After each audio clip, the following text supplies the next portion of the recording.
Bonjour, bienvenue ici et merci de m'avoir invité à m'exprimer aujourd'hui sur un sujet que nous allons survoler d'une certaine manière, parce qu'on n'aura pas l'occasion d'en faire le tour en si peu de temps. Et c'est un thème qui m'est cher aujourd'hui, que nous allons traiter ensemble. N'hésitez pas à m'interrompre, me poser des questions s'il y a des choses que vous ne comprenez pas très bien. Sur ce thème, quel est-il, ce thème? Peut-on, aujourd'hui, peut-on en finir avec la complexité? Voilà, c'est un thème tout en un que je propose aujourd'hui à l'étendue de votre réflexion.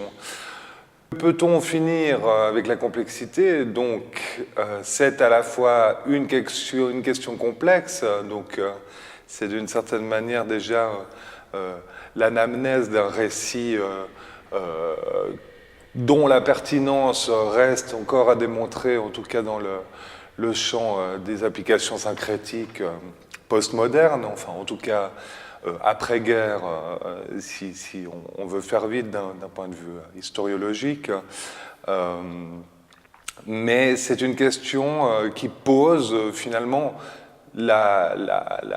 qui pose en premier lieu la question kantienne du retour aux origines par rapport à ce qu'on appelle le champ des possibles face à la désignation systémique.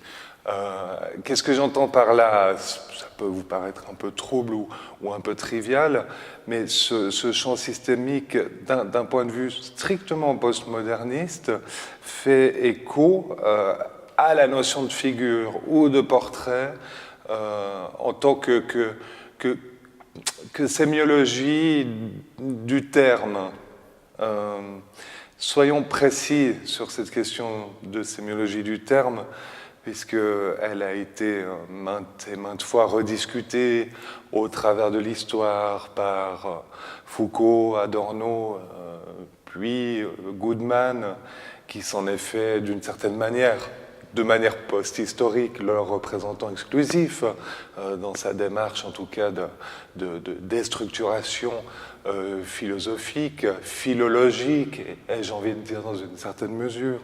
Donc cette question-là a été traitée à travers d'une part l'anamnèse du vivant chez Goodman, qui a thématisé cette question philologique de manière relativement pertinente, mais là où cette question de la complexité est à la fois traduite par un ensemble de couches verbales sujettes à l'appréciation critique d'un certain nombre de dénominateurs communs, à la communauté d'exégèse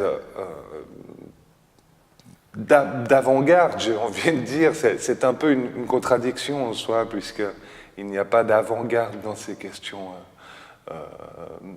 quasiment parasismiques par rapport à une appréciation historique de la thématique traitée aujourd'hui.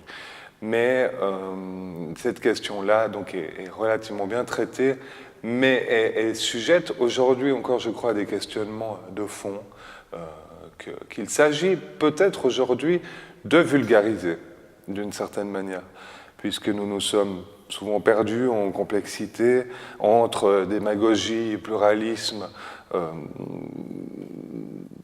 dans la traduction finalement des problématiques que cette question pose. Donc c'est à la fois la fin du mythe structuraliste que nous traitons en traitant de cette question in fine, j'ai envie de dire, entre les couches de l'histoire, de ce qu'on pourrait nommément apprécier comme une faille anté-historique, dans la mesure où elle a pris naissance aussi aux origines des confluences de l'histoire de l'art, avec la prédominance des surréalistes, Breton de Breton à Dali finalement. Sans parler d'histoire de l'art aujourd'hui, c'est pas le thème. Hein. Donc c'est à la fois une assignation exsangue de tous ces paradigmes syncrétiques qui fait écho à cette réflexion sur la complexité et l'ambivalence extrinsèque du thème à travers toute l'histoire. Et c'est là-dessus que nous allons nous appuyer. Alors, il est d'ordre courant, à mon avis, dans la pratique tellurique contemporaine, de confondre les deux termes. Alors là-dessus, je vous rends particulièrement attentif. Aujourd'hui, nous sommes dans une introduction, donc ne jouez pas avec ces approches conceptuelles différenciées. On ne peut pas, au fait, commencer à articuler des concepts si différents, si opposés. À mon avis, il s'agit là d'une erreur fondamentalement éthique. Et c'est une erreur qui a été malheureusement rejouée récemment lors des attentats de Vladivostok. Donc, nous avons toutes ces systématiques du risque, ces systémiques du risque, j'ai envie de dire, a été rejouées de manière concrète. Et je pense que c'est une grosse erreur de jouer là-dessus. Donc, la stratégie du spectre différencié aujourd'hui, qui est finalement la question centrale, qui est le point d'achoppement de cette question de la complexité. Peut-on en finir avec la complexité, vulgairement parlant, et d'une certaine manière sujette à des invariables situationnistes qui font écho tout au long de l'histoire à un certain retour conservateur, réactionnaire, et c'est là, d'une certaine manière, la fin de la théorisation de cette pensée unique qui ne devrait pas être la nôtre aujourd'hui, évidemment, puisque nous sommes sujets, nous aussi, au mouvement de l'histoire et à la temporalité qui en découle.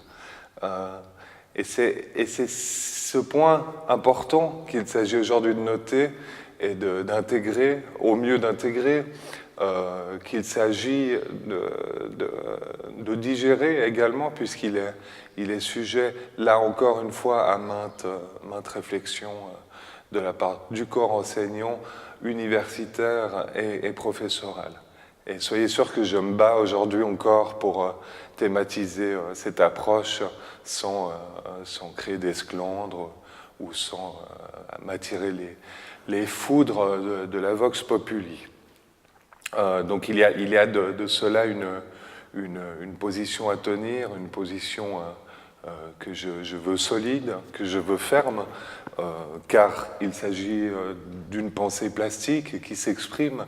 Il ne s'agit en aucun cas d'une prise de position radicale et fermée. Il s'agit d'un postulat avant tout, et je crois que tous les postulats sont permis en termes philosophiques. Et il serait une grave erreur d'en faire l'économie aujourd'hui, alors même que la pensée, vous le savez, est relativement pauvre aujourd'hui. Donc, je voulais attirer votre attention aujourd'hui sur cette question de la cosmogonie du sens. Non pas en tant que source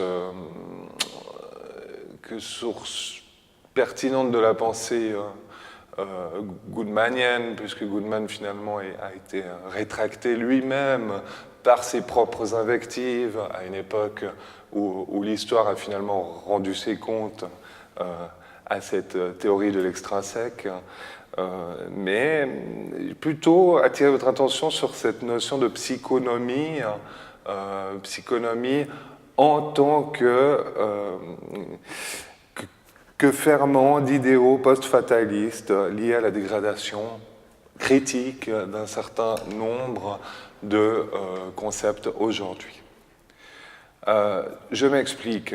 Pour ceux pour qui ces notions seraient relativement peu claires, je les renvoie volontiers à tous les ouvrages d'Althusser qui traitent très bien de ça, et qui aussi évoque finalement le champ des possibles face à la désignation systémique dans son entier. Et ça, c'est une question à nouveau hégélienne qui fait d'une certaine manière du mythe de l'autocratie le fervent des courants post-structuralistes d'après-guerre, tels que l'Ukraine en a connu, au sein même d'un communisme relativement fort à l'époque. Hein. Il ne s'agit pas de remettre ça en cause. Donc tout est clair pour l'instant, je pense, à ce niveau-là. Si évidemment ces questions de failles qui ne sont pas spatio-temporelles, on n'est pas dans la cosmogonie ou dans la cosmologie ici, si ces questions devaient relever de quelques questionnements plus profonds, je me tiendrai disponible pour en parler de particulier à particulier. Il s'agit vraiment aujourd'hui de faire un résumé court de ces questions-là pour aller ensuite plus loin, si le temps nous le permettra. Ça ne sera pas aujourd'hui, il y aura tout un cycle consacré à ces questions et à cette thématique. Peut-on en finir avec la complexité? La philosophie du déclin par Studelgard, c'est une philosophie qui a toutes les apparences, je crois, d'une dichotomie par avance. Cette philosophie du déclin thématise d'une certaine manière déjà, donc là on est en 1918, on est à l'ère où les idéaux postmodernes prennent leur essor, non pas dans une dichotomie du sens, donc c'est ça qui est paradoxal, c'est chez Studelgard qui est lui-même issu de l'école de Francfort et qui a priori n'a pas intérêt à lier avec ces questions-là, et c'est une notion révélée sur le tard, j'ai envie de dire, puisque, une fois de plus, soumise à des expectatives probablement hors de portée à l'époque, dans la mesure où ces anamnèses philologiques n'avaient pas lieu d'être à ce moment-là. Donc ça, ce sont des choses qui ont été traitées par Merleau-Ponty, évidemment aussi, Manet, la stratégie du spectre différé dans la peinture. Ça, c'est une très belle chose qui rejoint cette question de la complexité. Comment finalement synthétiser une pensée picturale au-delà de la forme, au-delà de l'apparence. Ça sera peut-être l'objet aussi d'une petite introduction prochainement. Pour l'instant, je crois que nous avons plus ou moins introduit ces questions-là. Donc vous voyez déjà, vous pouvez déjà différencier les différents tableaux de cette question de la complexité. On se gardera bien aujourd'hui de répondre finalement de manière abrupte par du positivisme forcené ou du négationniste à cette question de la complexité. Peut-on en finir avec la complexité? On se gardera bien de répondre à cette question, puisque toute question pertinente, méritant d'être traitée, évidemment, se passera d'un simple oui ou d'un simple non, évidemment, puisqu'elle est l'outil même de notre réflexion aujourd'hui. Voilà, je me réjouis donc de poursuivre ce volet avec vous prochainement. J'espère vous avoir donné un peu les sources nécessaires à poursuivre la réflexion autour de ces axes qui sont parfois des polarités relativement éloignées les unes des autres. Et donc, je laisserai tout le plaisir de votre approche théoriciste faire le lien entre ces objets, ces sujets évoqués aujourd'hui. Je me réjouis de vous rencontrer prochainement pour une prochaine question que l'on nommera philosophique ou pas, ou sociologique. Nous visiterons aussi l'anthropologie, non pas des hommes, mais des sens, en cela qu'elle touche les hommes, mais qu'elle n'a pas à faire directement. Enfin, comme disait Rimbaud, je crois, un homme n'est jamais un homme que pour l'homme qui s'en dédie. Et ça, c'est une très, très belle conclusion, je crois, à cette première journée de réflexion. Je vous remercie, je me tiens disponible. Et vous dis à la semaine prochaine. Au revoir. Merci.